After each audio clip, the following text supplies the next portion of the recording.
Hey guys, what's good? Welcome back on the Uncle Sharma channel. We're having a great season, Inter of course, but the margins are very tight. It could become a good season to an amazing season, but regardless of that, the transfer window isn't open, but we know the transfer window is always open. So today we're going to talk about how Inter need to improve the striker options. You need to improve the depth, something that we've been talking about all season. And at the moment, there's three hot names for the striker position. Before we get into it, make sure you leave a thumbs up and subscribe to the channel. Of course, the three names, you might have heard of them, especially over the last couple of days, to replace the outgoing Joaquin Correa. Finally, get rid of him. Marko Arnautovic, and probably, maybe, most likely, Mehdi Taremi. So three strikers going out. At the moment, the talk that we're seeing is probably to be the third striker position. And these are the three rumors and news that I am talking about. First of all, on the left-hand side is Ange Juan Bonny. Real ones will know from my FC25 Road to Division 1 series. Very short-lived, but fun little series at the beginning of 2024 when the FC25 first came out with that Parma team. Bonny up front in that 4-2-3-1 was killing it for me. And since then, I've been keeping an eye on him. But even regardless of outside of the game, he is a young 21-year-old Frenchman that Parma bought, not this season, the season before. So he was with them in Serie B as well. And has all the characteristics that we want in a striker as potentially the Thuram backup. So similar to Thuram, he's got that build, that physique, strength, but alongside that, he's got pace, which is something we need right up front. As soon as Thuram is not there, our pace, which is already lacking in this team, goes to nothing. So he's got that physique, that build, the pace, the power, but technique as well. He's not just a brute force. He's not like a Beto, if I'm mentioning that guy, if you guys remember him, the Udinese guy and the one that plays for Everton now, just a brute force of nature. This guy can actually play ball, has scored some nice goals, but not many goals. That's the issue with Moni. I think he's only put up, 6, 7, 8 goals this season. A couple of them are penalties as well. So very, very low scoring numbers. But if you follow me on Twitter or X all season, I've been saying I actually like the fact that he's not scored many goals, which means his hype stays low, his attention from around Europe stays low, and his price hopefully stays low. Because what I'm interested in over the years watching football is the fundamentals, especially in a young player. Show me the fundamentals. Everything else we can start working on. Your finishing, your decision making. But if you're physically there, and he's physically there, technically he looks to be there as well, everything else can be coached and improved, as Thuram himself showed when he started off as a winger. First part of his career now has developed into a very complete all-round striker, but still we know has a lot of improvements to make. And Andrew Yamboni has a lot of improvements to make, but I like that it's been pretty much confirmed that Inter are one of the clubs, especially in Italy alongside Napoli and Milan, heavily interested in Boni. We've sent scouts to look to watch his games. And maybe at the weekend, Parma versus Napoli, if he puts up a big goal, takes points away from Napoli, then he goes straight into the heart of Interisti, and maybe that helps Marotta and Ausilio pull the trigger. He is rated around 15 million euros as per Transfermarkt and the reports, which I think is around about the right price. Again, if he scored more goals, that price definitely would have been a lot higher. So I like that as well.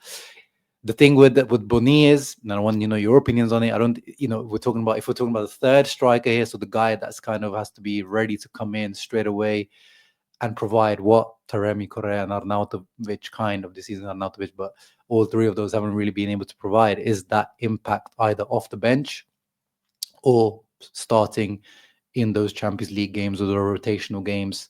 That means goals and assists.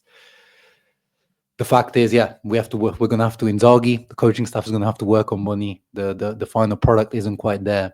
But for that price, to me, maybe as a fifth striker, I think we have to make that investment even though the numbers may not look good. And I will dive into the numbers for each player. Next up is Jonathan David. If you've been following into news all year, he's been heavily linked, of course. Marotta, free transfers. This is a match made in heaven. But the issue with Jonathan David is he is asking for quite a bit as a free transfer. We know these days the players want a high salary coming in as a free transfer. They want a high commission from themselves, a signing on fee, but also the agents get involved. And apparently Inter's offer was decent, but not high enough. And apparently Napoli over the last couple of days have come in and made an important offer. And there's been lots of clubs around Europe sniffing, probably making offers for Jonathan David. He is definitely the most ready-made at the moment, ready to come in, proven to a certain degree in Ligue 1, but for many years, scoring 20 plus goals a season, pretty much every single season, carrying Lille on his back and the Canada national team's best player.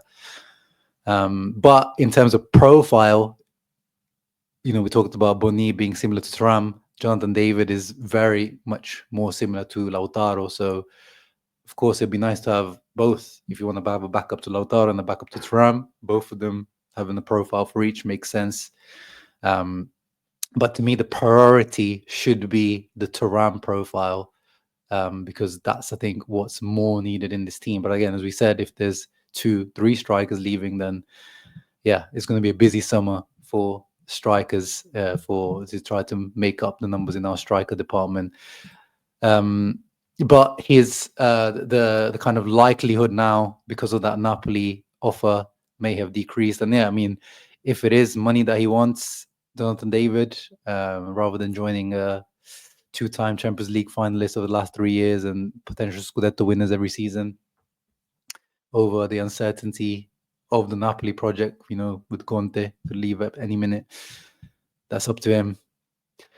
The next name is, of course, Joshua Zirkzee. As soon as Joshua Zirkzee signed from Bologna to Man United, pretty much every Serie A fan knew that this wasn't really a match made in heaven, and a few years down the line, we're going to see this guy return to Serie A. And it's actually gone worse than I thought. I thought he would show at least something, but it's gone really, really bad for him. And most signings from Man United really seem like they go into this black hole of talent where they just lose it. But again, we were speaking about characteristics. Maybe he doesn't have the pace, Joshua Zirkzee. Definitely, no, not the pace that I've seen from Bonny. And he has more of a languid style of play where it looks a little bit lazy at times. But in terms of technique, hold-up play, what we saw at Bologna, by the way, I'm talking about what we saw at Bologna, not what we're seeing at Man United. What we saw at Bologna, the technique, the hold-up play, the link-up play, the skill level, and also he started to add goals as well. I think he finished that season with 12, 13 goals, which is still not that high. And you still saw lots of improvement needed to be made to his finishing. But that Joshua Zirkzee at Bologna, definitely a guy that I would like to have in this Inter team. And these are the 3 hot names at the moment. There's a bonus name that we'll throw in there that I haven't seen linked recently, and that is Giacomo Raspadori from Napoli. He can only play in the 3-5-2. The boy is a tiny striker. I think he's 5'6", 5'7". He's tiny. Conte sometimes at Napoli started to play a 3-5-2 recently, so he's getting more games. But you saw I tweeted in November, all the way back in November, when he was pretty much always on the bench. I think there's definitely going to be room for negotiation for an option obligation, but we haven't seen him linked. But I'm sure in the next few weeks you'll see Giacomo Raspadori linked. In terms of underlying stats and numbers, if we just go for a quick data MB comparison, comparing the 3 strikers for this season, you can see Jonathan David is the standout one in terms of his expected assists, XG, non-penalty, goals. He scored in the most goals, passes received, and the others are not particularly standing out. Zirkzee, of course, is not standing out in anything apart from passes received and aerial percentage, but he is the biggest guy out of all of these. He's 6'2", 6'3" even. But we know he's had a very bad year. Bonny stands out in terms of passes to box, which is nice to see, and attacking actions. But again, in terms of the goal scoring threat, very, very low, and surprisingly also not very good in the aerial percentages, which for his size he should be doing much better in. But he is the youngest out of the three. Jonathan David is 25, Zirkzee 23, Bonny is 21. And again, using data NB, if you look at a few other metrics and statistics, and shouts out to Alessandro from Interviews Podcast for letting me have access to this data NB Pro version. If we start comparing these strikers to Lautaro and to Ram, so here I have XG per 90 compared to non-penalty goals per 90. You can see Lautaro, Jonathan David way up ahead in terms of the XG they have per 90, to Ram kind of in the middle, and then Zirkzee and Bonny nowhere near the others. Raspadori, I guess because he's had more of a substitute role, has a better per 90, but we'll see. Let's have look at a few other stats like goals per touches, goals per 100 touches. You can see again, Bonny and Zirkzee averaging around 1.5 goals per 100 touches, whereas Thuram triple or doubling that, at least 3 goals per 100 touches. Shots per 90 again. Excuse me, they're not taking many shots at all compared to our guys. Jonathan David a little bit more towards the middle of that. Shots on target per 90 again, look at them, very, very low. Again, I think Raspadori's stats a little bit skewed because of his actual minutes played. And then let's go assists per 90 as well. There's still, Bonny's starting to get closer to Ram, but yeah, the underlying metrics very, very low. Key passes, Bonny again, the kind of in the middle, but nowhere near Thuram and Martinez.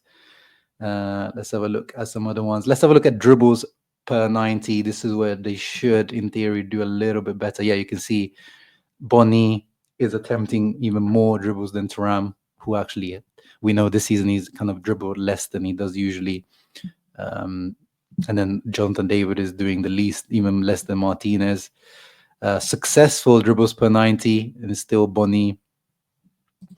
And then if we look at, for example, progressive carries, surprisingly quite low actually for Bonny and Zirkzee. I was expecting them to be a bit more higher than that, but not surprised with Jonathan David. Again, very, very similar to Lautaro in terms of his build and the way that he tends to play. Accelerations per 90 as well. I'm actually shocked to see Bonny as the worst one.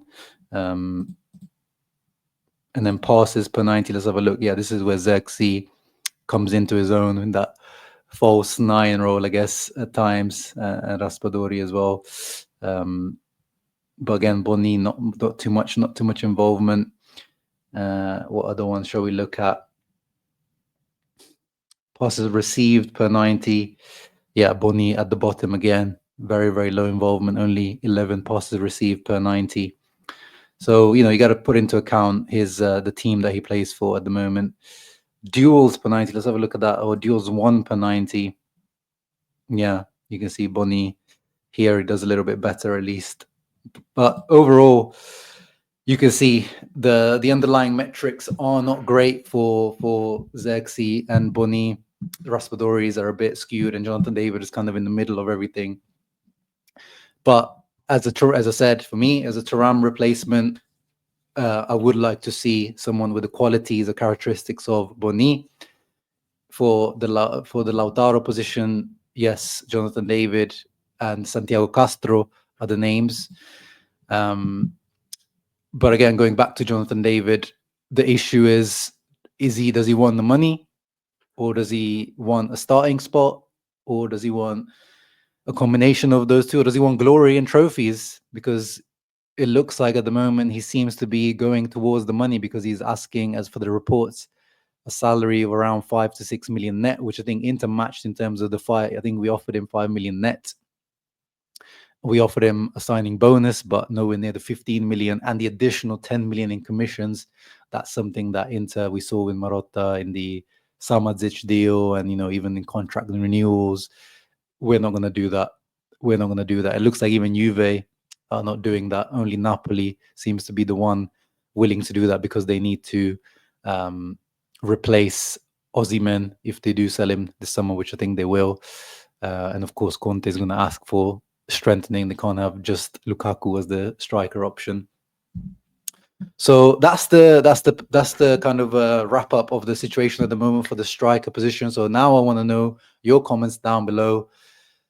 Which out of these strikers do you prefer? It could be multiple of them. As I said, keep a lookout on the channel. I will make the breakdown of the Excel sheet of how much Inter should be able to spend this summer, and it is going to be a busy summer. Inter, I think we will spend some good amount of money, not Premier League level, but because of all the extra revenues and incomes made due to the Champions League run commercially and everything like that, we will finally make a profit on the books. Finally, since I've supported Inter, I've never seen that before. So there is no excuse for Oak Tree to not spend the money this summer. Obviously, they will need to keep the squad cost to a certain level, so we can't just like buy players and give them massive salaries. It'll be buy players, but still keeping the salary and the squad cost in check. But in terms of transfer fees, I think we've already seen a lot more links, Luis Enrique, and a lot of these other players. So money in terms of transfer fees will be spent, but not with massive wages. But so keep a lookout. I will try to make a video on that to show a realistic outlook for the summer. And yeah, give me your thoughts on these striker options: Zirkzee, J.DAVID, Bonny, Raspadori, or some other names that we didn't talk about, as in Santiago Castro or others. Who should Inter sign? Let me know in the comments down below. Leave a thumbs up, subscribe. Ciao ragazzi. Always, Forza Inter. Interesting summer transfer window ahead, guys. Trust me.